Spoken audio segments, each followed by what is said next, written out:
আসসালামু আলাইকুম এভরিওয়ান, কেমন আছেন সবাই? আশা করি সবাই ভালো আছেন।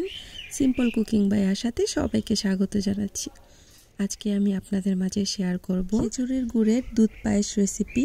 আশা করি আপনাদের ভালো লাগবে। চলুন এবার মূল রেসিপিতে যাওয়া যাক। খেজুরের গুড়ের দুধ পায়েস তৈরি করার জন্য প্রথমে আমি এখানে দুধ নিয়ে নিচ্ছি 1.5 লিটার।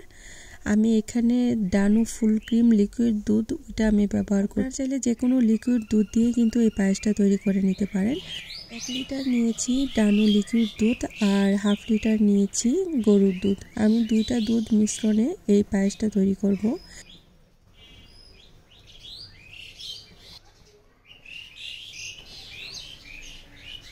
ভিডিওর এই পর্যন্ত এসে যারা একটি লাইক দিতে ভুলে গিয়েছেন, অনুরোধ রইল একটি লাইক দিয়ে সম্পূর্ণ ভিডিওটি কন্টিনিউ করার জন্য। চুলার আঁচ মিডিয়ামে রেখে ভালো করে নেড়েচেড়ে মিশিয়ে নিচ্ছি। এই পর্যায়ে অ্যাড করে দেব 2 টুকরো দারচিনি, 2 টুকরো এলাচ। দারচিনি অ্যাড করার পর বলক আসার আগ পর্যন্ত অপেক্ষা করব। এবার পায়েস রান্না করার জন্য নিয়েছি চাল। এখানে পোলার চাউল নিয়েছি 1/3 কাপ। এই চালটা ভালো করে ধুয়ে তারপর আমি অ্যাড করে দিব। এই চালটা যদি ভিজিয়ে রাখা হয় এই চালটা ফুলে কিন্তু 1/2 কাপ হবে। আমি আজকে ভিজিয়ে রান্না করছি না, আমি ধুয়ে সাথে সাথেই এই দুধের মধ্যে আমি অ্যাড করে দিই। দুধ যখন হালকা বলক উঠে এসেছে তারপর কিন্তু আমি এই চালটা অ্যাড করেছি। চালটা অ্যাড করার সাথে সাথে ভালো করে নেড়েচেড়ে মিশিয়ে নিতে হবে, নয়তোবা কিন্তু চালটা তলানিতে দলা পেকে যেতে পারে। এতে কিন্তু পায়েসটা একদমই ভালো হবে না, তার জন্য ভালো করে নেড়েচেড়ে মিশিয়ে নিতে হবে। এবার ঢাকনা দিয়ে ঢেকে যতক্ষণ পর্যন্ত না চালটা সেদ্ধ হয়ে আসছে ততক্ষণ পর্যন্ত রান্না করে নেব। এই ফাঁকে খেজুরের গুড় জাল দিয়ে লালি তৈরি করে নেব। নিয়েছি এখানে 1 কাপ খেজুরের গুড় আর নিয়েছি এখানে 250 গ্রাম পানি। চুলার আঁচ মিডিয়ামে রেখে ভালো করে নেড়েচেড়ে গুড়টা একদম লিকুইড করে নিতে হবে। গুড়ের লিকুইডটা আমার কাছে কিছুটা পাতলা মনে হচ্ছে, সেজন্য আমি এই চুলার আঁচ মিডিয়ামে রেখে লিকুইডটা আরেকটু জাল করে ঘন করে নেব।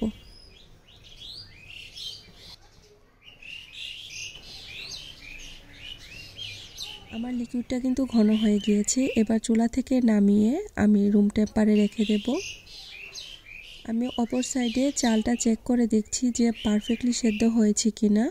চালটা পারফেক্টলি সেদ্ধ হওয়ার পর কিন্তু আমি বাকি যে পায়েসের উপকরণ আছে সেগুলো অ্যাড করব।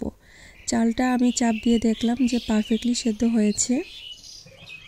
ভালো করে নেড়েচেড়ে এবার এখানে অ্যাড করে দেব 1/3 কাপ গুঁড়া দুধ।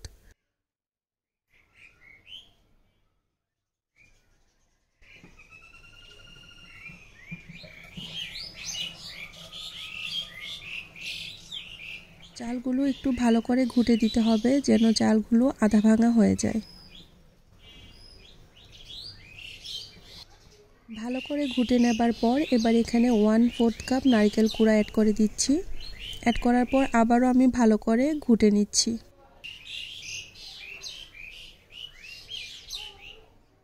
আপনাদের হাতের কাছে যদি নারকেল না থাকে আপনারা চাইলে স্কিপ করতে পারেন, কিন্তু নারকেলটা অ্যাড করার ফলে কিন্তু পায়েসটা খুবই সুস্বাদু হয়।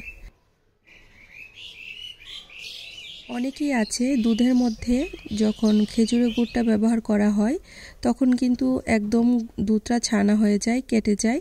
এই সমস্যায় অনেকেই পড়তে হয়। সেজন্য আমি গুড়টা প্রথম অবস্থাতে লিকুইড করে নিয়েছি যেন একদম ভালো হয়। অনেক সময় গুড় খারাপের কারণে কিন্তু দুধে ছানা কেটে যায়। আমি পায়েসটা এই পর্যায়ে হালকা ঠান্ডা করে নিচ্ছি। চুলার আঁচ একদম অফ আছে।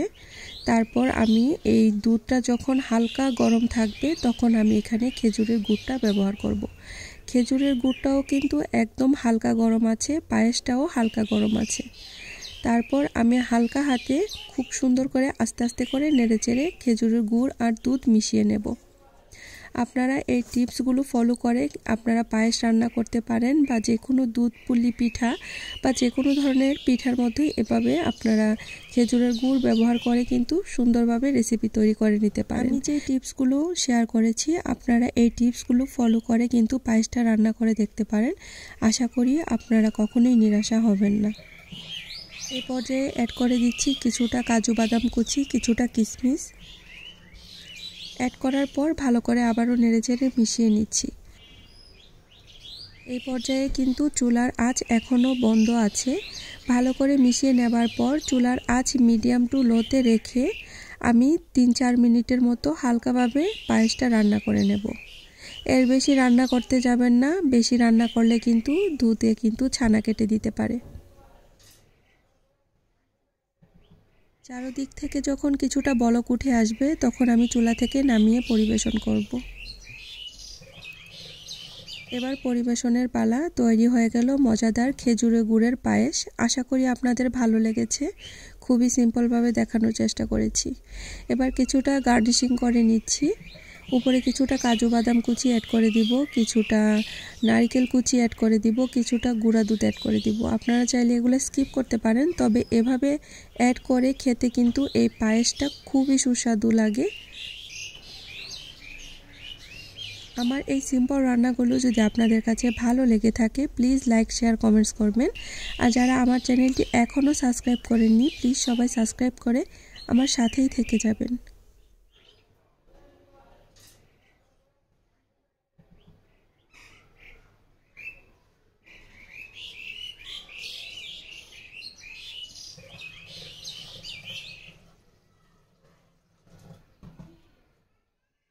ব্যাস তৈরি হয়ে গেল মজাদার খেজুরের গুড়ের পায়েস রান্না। আশা করি আপনাদের ভালো লেগেছে।